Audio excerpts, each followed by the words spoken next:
Olá, bem-vindos a mais uma conversa aqui no Deep Dive. Hoje a gente vai mergulhar numa análise da CNN Brasil sobre um tema bem quente, né?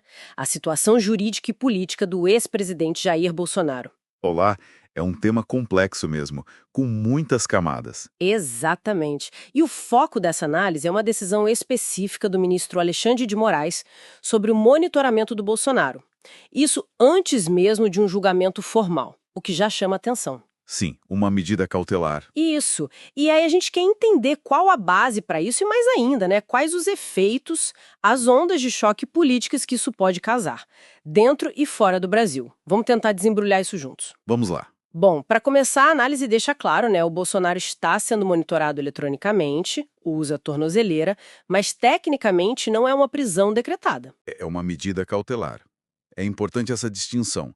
É algo preventivo, aplicado antes de ter um julgamento final, para garantir o processo ou evitar outros problemas. Certo.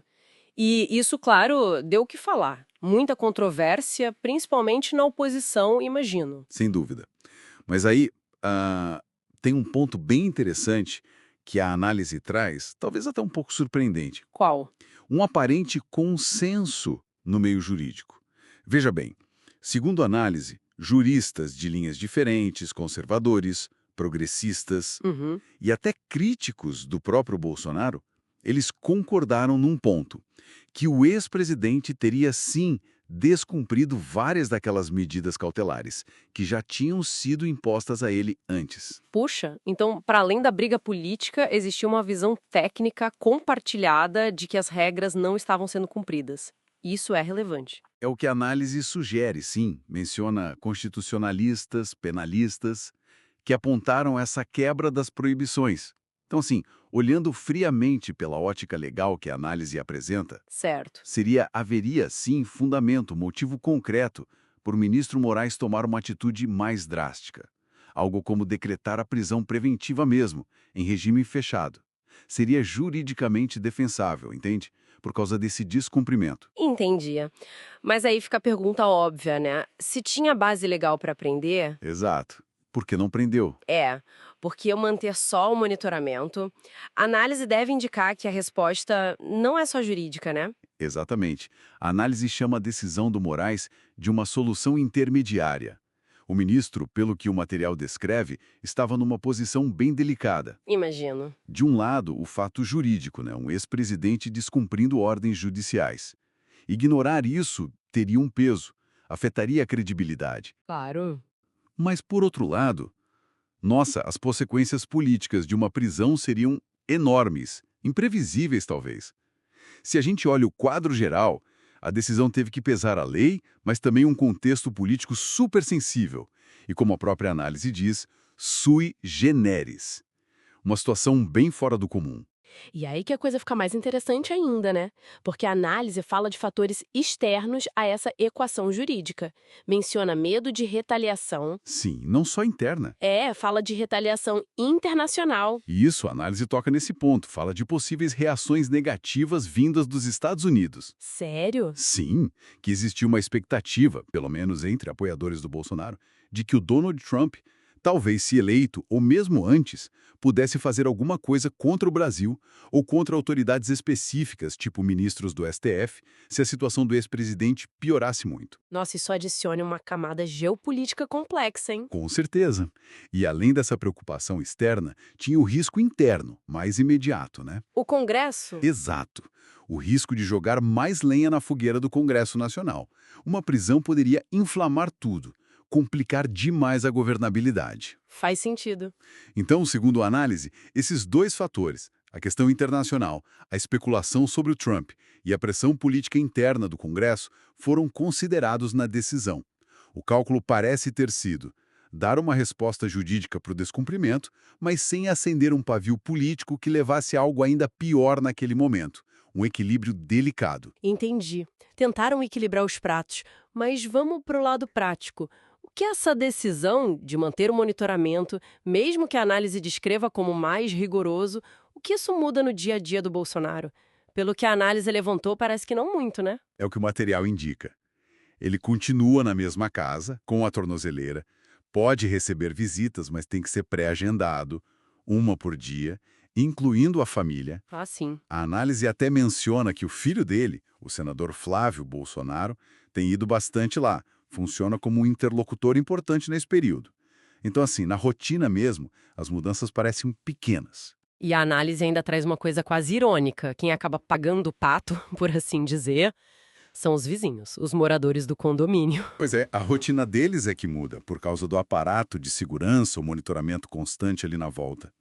Que coisa, né? É um contraste tanto, né? E a análise usa isso para ressaltar. Impacto prático limitado na rotina do ex-presidente, mas o impacto político imenso. Gigante. E isso levanta uma questão importante, né? Como decisões da justiça, mesmo as que parecem não mudar muito o status quo de alguém investigado, viram peças no xadrez político. Com certeza. A análise até sugere que, qualquer que fosse a decisão do Moraes nesse caso, ela ia ser usada pela oposição no Congresso de qualquer jeito. Não tinha saída limpa. Mesmo essa solução intermediária vira munição política. E a previsão da análise é essa mesmo, que a oposição vai ficar ainda mais radicalizada no Congresso. A expectativa, diz o material, é que quando os parlamentares voltarem, esse assunto, a situação do Bolsonaro, a decisão do Moraes, vai dominar tudo. Vai acabar afetando outras discussões. Sim, a análise usa uma palavra forte, vai contaminar. Contaminar. A ideia é que esse tema vai contaminar os debates de outras pautas, inclusive pautas importantes para o governo, que quer avançar com coisas tipo a isenção do imposto de renda para quem ganha até R$ 5.000. O clima para negociar isso fica mais difícil. Então não é só o foco político, é um efeito que pode travar outras coisas. Exato. A análise diz que essa contaminação pode ir para discussões sobre vários temas. Falam da questão da anistia, que a análise acha que está longe de acontecer, mas que fica no ar.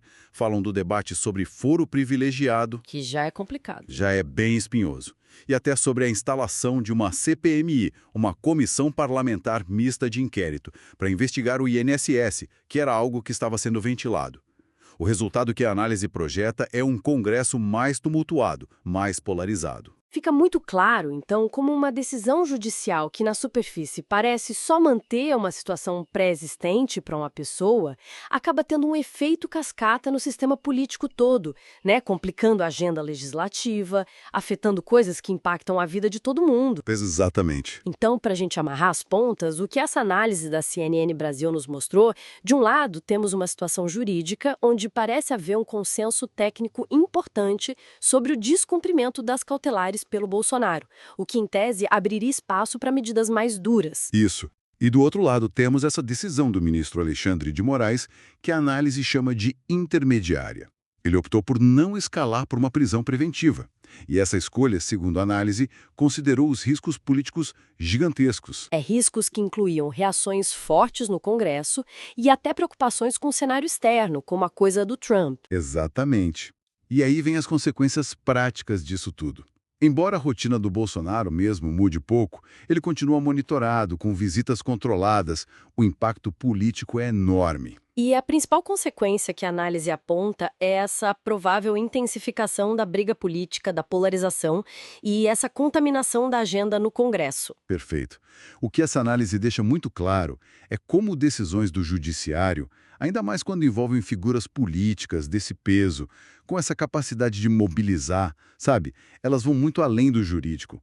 Elas viram quase que automaticamente peças estratégicas num tabuleiro político bem complexo. É inevitável, parece. Parece que sim. Essas decisões, como a análise mostra, têm potencial real para mexer com dinâmica internacional ou pelo menos com a percepção sobre isso e para travar ou mudar a direção da agenda legislativa aqui dentro, impactando a governabilidade, o debate de políticas públicas. Para o país. Exato. E aí fica uma reflexão importante que essa análise provoca, né? Até que ponto a necessidade ou a percepção da necessidade de manter uma estabilidade política, de evitar uma convulsão social maior ou retaliações externas, até que ponto isso pode ou deve influenciar a aplicação estrita da lei em casos tão visíveis e polarizadores como esse? É uma tensão complicada. Muito. É uma tensão que existe em muitas democracias hoje, não só no Brasil, quando figuras políticas controversas vão parar na justiça. Como achar esse equilíbrio tão delicado entre justiça e estabilidade? A análise não dá uma resposta pronta, claro, mas ela expõe muito bem a complexidade dessa equação.